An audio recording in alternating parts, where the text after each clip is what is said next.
মনে করেন আগের সরকার আছে, আগের নিয়ম আছে, আগের মতো পুলিশকে ফোর্সকে হাত পা বেঁধে রেখে দেওয়া হবে, তাহলে কিন্তু ভুল করবে না। তো ক্লিয়ার মেসেজ, জিরো টলারেন্স এই ধরনের ভ্যান্ডালিজম, হুলিগানিজম, রাউডিজম এবং anti national, anti social activity we are not allowed. Petition করতে পারেন, তার ডিমান্ড রাখতে পারেন, সেটা লফুল এবং লজিক্যাল হওয়া উচিত। এটা ডেমোক্রেটিক কান্ট্রি। আমরা পুলিশের নিচের তলাতেও বলেছি ভার্চুয়াল করে যে কোনো গ্রুপ, যে কোনো ইন্ডিভিজুয়াল, যে কোনো পলিটিক্যাল রিলিজিয়াস গ্রুপ, তারা তাদের যে কোনো বক্তব্য, দাবি বা অ্যাক্টিভ পারছেন, তারা ওসিআইসিদের সঙ্গে মিট করবেন এবং তাদের কাছে রিপ্রেজেন্টেশন দেবেন, জানতে চাইবেন, সেটা তাকে স্যাটিসফাইড করা এবং যথাযথ উত্তর দেওয়ার দায়িত্ব কনসার্নিং পুলিশ স্টেশনের। এটা নিয়ে আপত্তি নেই। হঠাৎ করে কিছু লোককে জড়ো করে ধর্মীয় স্লোগান দিয়ে পাথর ছোড়া, এটা শ্রীনগরেও বন্ধ হয়ে গেছে। আমার মনে হয় পশ্চিমবঙ্গে বা কলকাতাতে এটাও বন্ধ হওয়ার খুব দরকার রয়েছে। এখানে গতকাল যে আমার পুলিশ বন্ধুরা এবং সিআরপিএফ এর বন্ধুরা আহত হয়েছিলেন, তাদের নাম হচ্ছে শ্রী চিত্রদীপ পান্ডে, এসিপি 3 এসিডি,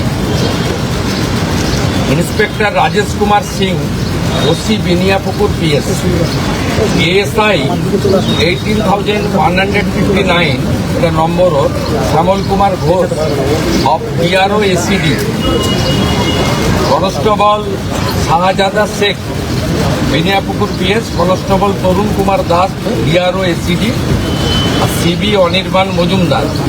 এর বাইরেও আমাদের দুজন সিআরপিএফ এর বন্ধুরা, তারাও ইনজোর্ড হয়েছেন।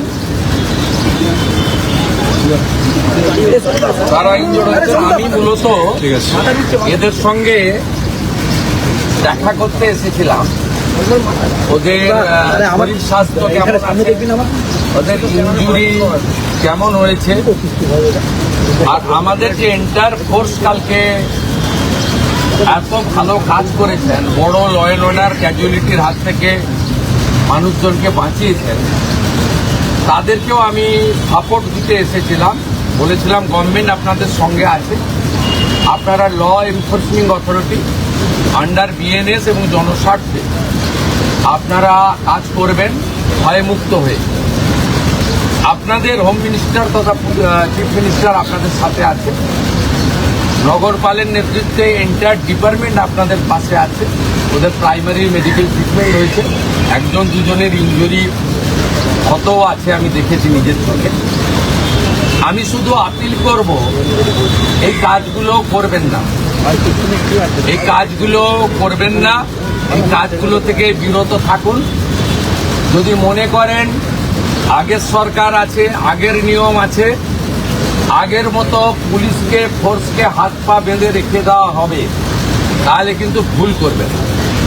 তো ক্লিয়ার মেসেজ, জিরো টলারেন্স এই ধরনের ভ্যান্ডালিজম, হুলিগানিজম, রাউডিজম এবং anti national, anti social activity we are not allowed. আমি পুলিশ মন্ত্রী, হোম মিনিস্টার হিসেবে লাস্ট ওয়ার্ড বলে গেলাম, একটা পুলিশের গায়ে যদি হাত পড়ে, এই সরকার তার আইন প্রয়োগ করে যতদূর যেতে হয় হবে। শুধু অ্যারেস্ট নয়, কনভিকশন করানো পর্যন্ত ক্লোজ মনিটরিং করার দায়িত্ব আমাদের থাকে।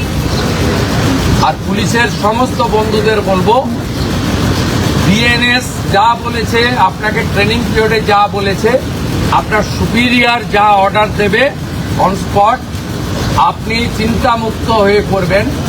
কে কোন দল করেন, কে কোন ধর্মের লোক, কে কোন সম্প্রদায়ের লোক, কে কোন প্রভাবশালীর ক্লোজ লোক, তার এগেনস্টে অ্যাকশন নিতে গেলে 5 বার ভাবতে হবে।